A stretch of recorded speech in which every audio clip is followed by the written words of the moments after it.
Hi hello friends, welcome back to our channel. ನಿನ್ನ ಜೊತೆ ನನ್ನ ಕತೆ ಒಂದು ಸೂಪರ್ ಸಂಚಿಕೆ ನೋಡ್ಕೊಂಬರೋಣ. ಸಂಚಿಕೆ ಆರಂಭದಲ್ಲಿ ಏನಾಗುತ್ತೆ ಅಂತಂದರೆ, ಭೂಮಿ ಅಜಿತ್ ರೂಮ್ಗೆ ಹಾಲು ಕೊಡೋಕೆ ಹೋಗಿರ್ತಾಳೆ. ಹಾಲು ಕೊಡೋಕೆ ಹೋಗಿರ್ಬೇಕಾದ್ರೆ ಮನೆಯವರೆಲ್ಲ ಕೂತ್ಕೊಡ್ತಾ ಇರ್ತಾರೆ. ಇನ್ನು ನಮ್ಮ ನಚ್ಚಿ ಸಂಗೀತ ಕಾಲು ಒತ್ತಾ ಇರ್ತಾರೆ. ಕಾಲು ಒತ್ತಿರ್ಬೇಕಾದ್ರೆ, ಈ ಬಿಡೋ ಸಾಕು, ಎಷ್ಟು ಅಂತ ಕಾಲು ಒತ್ತಿಯೇ ಬಿಡೋ ಅಂತ ಹೇಳಿದ ತಕ್ಷಣ, ಅಯ್ಯೋ ಮಾಮ್, ಏನಿದು ರೋಬೋಟ್ ಥರ ಆ ಕಡೆಯಿಂದ ಈ ಕಡೆಯಿಂದ ಆ ಕಡೆ ಬೆಳಿಗ್ಗೆಯಿಂದ ಎಷ್ಟೆಲ್ಲ ಓಡಾಡ್ತಿದೀಯಾ, ಅದಕ್ಕೆ ಈ ಸೇವೆ ಅಂತ ಹೇಳ್ಬಿಟ್ಟು ಕಾಲು ಒತ್ತು ಕೊಡ್ತಿರ್ಬೇಕಾದ್ರೆ, ಸಾಕು ಬಿಡೋ ಅಂತ ಹೇಳಿದ ತಕ್ಷಣ, ಅಂತೂ ಇಂತೂ ನಮ್ಮ ಅಜಿತ್ ಮತ್ತು ಭೂಮಿ ಒಂದೇ ರೂಮಲ್ಲಿ ಇದ್ದಾರಲ್ಲ, ಅದೇ ಖುಷಿ ಕಣೋ ನನಗೆ ಅಂತ ಹೇಳ್ತಾರೆ. ಸಾರಿ, ಇಲ್ಲಿ ನಾಯಿಗಳು ಜಾಸ್ತಿ ಒದರ್ತಾ ಇದೆ, ಬೊಗಳ್ತಾ ಇದೆ ಅಂತಂದ ತಕ್ಷಣ ಮತ್ತು ಥ್ಯಾಂಕ್ಸನ್ನು ಹೇಳ್ತಾಳೆ.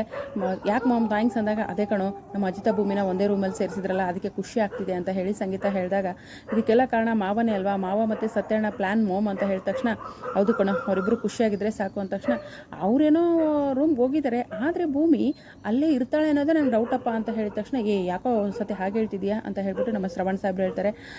ಏನು ಗೊತ್ತಾ ಸಾಹೇಬ್ರೆ, ನಮ್ಮ ಭೂಮಿ ಈಗ ಬದಲಾಗಿದ್ದಾಳೆ ಅಂದ ತಕ್ಷಣ ಎಲ್ಲರಿಗೂ ಒಂದು ಕ್ಷಣ ಶಾಕ್ ಆಗುತ್ತೆ. ಏನು ಹೇಳ್ತಿದ್ಯಾ? ಹೌದು, ಅವಳು ಮನಸ್ವಿನಿಯಾಗಿ ಬದಲಾಗಿದ್ದಾಳೆ. ಭೂಮಿ ಥರ ಹ್ಯಾಕ್ಟ್ ಮಾಡ್ತಾ ಇಲ್ಲ, ಫುಲ್ ಮನಸ್ವಿನಿ ಆವರಿಸ್ಕೊಂಡ್ಬಿಟ್ಟಿದ್ದಾಳೆ ಭೂಮಿ ಹತ್ರ ಅಂತ ಹೇಳಿದಾಗ, ಅಯ್ಯೋ ಏನೋ ಮಾಡೋದೀಗ ಅಂದ ತಕ್ಷಣ, ಒಂದು ಕೆಲಸ ಮಾಡೋಣ, ಎಲ್ಲರೂ ಕೂಡ ಅವಳು ವಾಪಸ್ ಬರೋ ತನಕನೂ ಇಲ್ಲೇ ಕೂತ್ಕೊಳ್ಳೋಣ, ಸ್ವಲ್ಪ ಹೊತ್ತು ಮಲ್ಗೋದು ಬೇಡ, ಅವಳು ವಾಪಸ್ ಬಂದರೆ ಮತ್ತೆ ನೋಡಿ ವಾಪಸ್ ಹೋಗ್ತಾಳೆ ಅಂತ ಹೇಳಿದ ತಕ್ಷಣ, ಈ ಮಾತೆಲ್ಲ ಏನಂತಂದರೆ ಭೂಮಿ ಕೇಳಿಸ್ಕೊಂಡ್ಬಿಟ್ಟು, ಅಯ್ಯೋ ಏನು ಮಾಡೋದೀಗ, ಎಲ್ಲರೂ ಇಲ್ಲೇ ಕೂತ್ಕೊಂಡಿದ್ದಾರೆ, ನಾನು ಬೇರೆ ಬೆಳಿಗ್ಗೆ ದೇವಸ್ಥಾನಕ್ಕೆ ಹೋಗಬೇಕು, ಬೇಗ ಎದ್ದೇಳಬೇಕು, ಏನು ಮಾಡೋಕ್ಕಾಗಲ್ಲ, ಈಗ ಸೈಬರ್ ರೂಮಲ್ಲೇ ಮಲಗಬೇಕು ಅಂತ ಹೇಳಿ ವಾಪಸ್ ಮತ್ತೆ ಹೋಗ್ತಾಳೆ.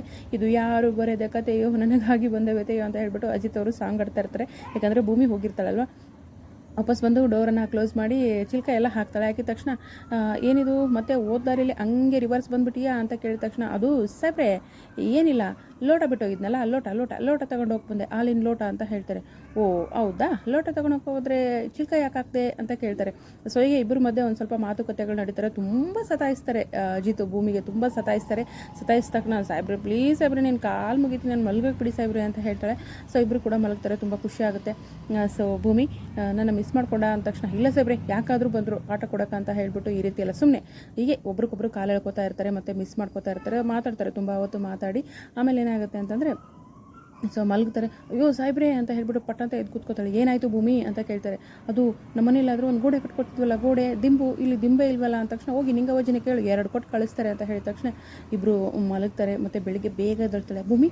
ಅಲ್ಲಾದರೆ ಬೇಗ ಎದ್ದೇಳ್ತಿದ್ದೆ, ಇಲ್ಲಾಕೆ ಬೇಗ ಎದ್ದೆ, ಅಲ್ಲಾದರೆ ಎಲ್ಲ ಮನೆ ಜವಾಬ್ದಾರಿ ತೊಗೊಂಡಿದ್ದೆ, ಇಲ್ಲಾಕಂತ. ಅದು ಸಾಹೇಬ್ರೆ ಅಭ್ಯಾಸ ಬಲ್ಲ, ನಿಮಗೂ ಆ ಥರ ಏನಾದರೂ ಎದ್ದೇಳ್ಬೇಕಂದ್ರೆ ಎದ್ದೇಳಿ ಆಯಿತಾ, ಮನೆಯವರಿಗೆಲ್ಲ ಕಾಫಿ ಮಾಡಬೇಕು, ಪೂಜೆ ಮಾಡಬೇಕು, ಎಲ್ಲ ಕೆಲಸ ಇದೆ ಅಂತ ಹೇಳ್ತಾಳೆ. ಮತ್ತು ಮಯೂರಿಗೂ ಕೂಡ ರೆಡಿ ಆಗ್ತಾ ಇದ್ದೀನಿ ಮಯೂರಿ, ಒಂದು 10 ನಿಮಿಷ ಟೈಮ್ ಕೊಡು ಅಂತ ಹೇಳ್ತಾರೆ. ಸೊ ಮಯೂರಿ ಯಾಕೆ ಅಂತ ಕೇಳಿದ ತಕ್ಷಣ, ಅದೇ ಸಾಹೇಬ್ರೆ ನಾನು ಪೂಜೆ ಮಾಡ್ತೀನಿ, ಒಂದು ಗಂಟೆ ಬಾರಿಸ್ತಾಳೆ, ಹೆಣ್ಮಕ್ಳದ್ದು 1000 ಇರುತ್ತೆ, ನಿಮ್ಗೆ ಯಾಕೆ, ಬೇಕಾದರೆ ನೀವು ರೆಡಿಯಾಗಿ ಬನ್ನಿ ಅಂತ ಹೇಳ್ಬಿಟ್ಟು ಹೋಗ್ತಾಳೆ ಭೂಮಿ. ಈ ದೇವಯಾನಿ ಮತ್ತು ಅಂಜು ಅವರಿಬ್ಬರು ಹೋಗೋದನ್ನೇ ಕಾಯ್ತಾ ಇರ್ತಾರೆ. ಸೊ ಅವರು ಕೂಡ ಏನು ಮಾಡ್ತಾರೆ ಅಂತಂದರೆ, ಇವರು ಹೋಗಬೇಕು, ಭೂಮಿಗೆ ಯಾವ ಕಚ್ಚಿಸ್ಬೇಕು ಅಂತ ಇರುತ್ತಲ್ಲ, ಮನೇಲಿ ನೋಡಿದ್ರೆ ನೀನು ಹೆಂಡತಿ ಎಲ್ಲೋ ಭೂಮಿ ಬೆಳಗ್ಗೆಯಿಂದ ಕಾಣಿಸ್ತಿಲ್ಲ ಅಂದ ತಕ್ಷಣ, ಹೌದಾ ಅದು ಪೂಜೆ ಮಾಡಬೇಕು ಅಂತ ಹೇಳ್ತಿದ್ಲಮ್ಮ ಅಂದ ತಕ್ಷಣ ಅಜ್ಜಿ ಕೂಡ ಬಂದೇ ಬಿಡ್ತಾಳೆ. ಎಲ್ಲೋ ನೀನು ಹೆಂಡತಿ ಭೂಮಿ ಅಂದ ತಕ್ಷಣ, ಓ ಅಜ್ಜಿ ಅದು ನನ್ನ ಹೆಂಡತಿ ಭೂಮಿ ಎಲ್ಲಿ ಊರಲ್ಲಿ ಅಂದ ತಕ್ಷಣ, ಮತ್ತು ಭೂಮಿ ಎಲ್ಲೋ ಅಂತ ಕೇಳ್ತಿದ್ದಲ್ಲ ನಿಮ್ಮಮ್ಮ ಅಂದ ತಕ್ಷಣ, ಅದು ಅಲ್ಲಿ ತುಳಸಿ ಗಿಡಕ್ಕೆ ನೀರಾಗಿ ಪೂಜೆ ಮಾಡ್ತಿದ್ದಂತೆ ಭ್ರಮರಾಂಬಾಜಿ ಹೇಳಿದ್ಲು, ಅದಕ್ಕೆ ಅದನ್ನು ಅಮ್ಮನಿಗೆ ಹೇಳ್ತಾ ಇದ್ದೆ ಅಷ್ಟೇ. ಓ ಅಷ್ಟೇನಾ, ನಾನೇನೋ ಬಂದುಬಿಟ್ಲೇನೋ ಅಂದ್ಕೊಂಡೆ, ಅದು ಯಾವಾಗ ಬರ್ತಾಳೋ, ಆದಷ್ಟು ಬೇಗ ಕರ್ಸ ನಮ್ಮ ಮಗನೇ, ಡೋಂಟ್ ವರಿ ಅಂತ ಹೇಳಿ ನಿಂಗವಜ್ಜಿ ಕೂಡ ಹೇಳ್ತಾಳೆ. ಈ ಕಡೆ ಭೂಮಿ ಎಲ್ಲೋದ್ರು ಅಂದ ತಕ್ಷಣ ಚಂದ್ರಿಕಾ ಬರ್ತಾಳೆ. ನನ್ನ ಮಗಳು ಆ ಮನಸ್ವಿನಿ ಕಾಣ್ತಾ ಇಲ್ಲ, ಬೆಳಗ್ಗೆನೇ ಊರು ಸುತ್ತಕ್ಕೆ ಹೋಗಿದ್ದಾರೆ ಅಂದ ತಕ್ಷಣ, ಹೋಗ್ಲಿ ಬಿಡೆ ಚಂದ್ರಿಕಾ, ಯಾಕೆ ಬೈತಿದ್ಯಾ, ಬೆಳಿಗ್ಗೆ ಎದ್ದು ಹಳ್ಳಿ ತುಂಬ ಪ್ರಶಾಂತವಾಗಿ ಇರುತ್ತೆ, ಸುತ್ತಾಡ್ಕೊಂಡು ಬರಲಿ ಬಿಡು ಅಂತ ಹೇಳಿ ಅಜ್ಜಿ ಹೇಳ್ತಾರೆ. ಸೊ ಈ ಕಡೆ ಭೂಮಿಗೆ ಫೋನ್ ಮಾಡ್ತಾರೆ ಅಜಿತ, ಫೋನ್ ಬಿಟ್ಟು ಹೋಗಿರ್ತಾಳೆ. ಯಾರಂತಂದರೆ ಈ ಮಯೂರಿಗೆ ಸಂಗೀತ ಫೋನ್ ಮಾಡ್ತಾಳೆ. ಸಂಗೀತ ಫೋನ್ ಮಾಡಿದಾಗ ಇಬ್ಬರು ಮಾತಾಡ್ತಾರೆ. ಈ ಅಂಜು ಮತ್ತು ಅಶ್ವಿನಿ ಕೂಡ ಹೋಗಿದ್ದಾರೆ ಅಲ್ಲಿಗೆ, ಅಂಜು ಮತ್ತು ದೇವಯಾನಿ ಕೂಡ ಹೋಗಿದ್ದಾರೆ, ಸಾರಿ ಅಶ್ವಿನಿ ಅಂತ ಬಂತು. ಅಲ್ಲಿ ಏನು ಪ್ರಾಬ್ಲಮ್ ಆಗುತ್ತೆ, ಬಿಟ್ಟಿದ್ದಾರೆ ಭೂಮಿಗೆ, ಕಚ್ಚುತ್ತಾ, ಅಜಿತ್ ಕಾಪಾಡ್ತಾನ, ಏನಾಗುತ್ತೆ ಅನ್ನೋದನ್ನು ಮುಂದಿನ ಸಂಚಿಕೆಯಲ್ಲಿ ಕಾದು ನೋಡೋಣ. ವಿಡಿಯೋಗೆ ಒಂದು ಲೈಕ್ ಮಾಡಿ, ಚಾನಲ್ ಸಬ್ಸ್ಕ್ರೈಬ್ ಮಾಡಿಕೊಂಡು ದಯವಿಟ್ಟು ಸಪೋರ್ಟ್ ಮಾಡಿ. Thank you so much, bye.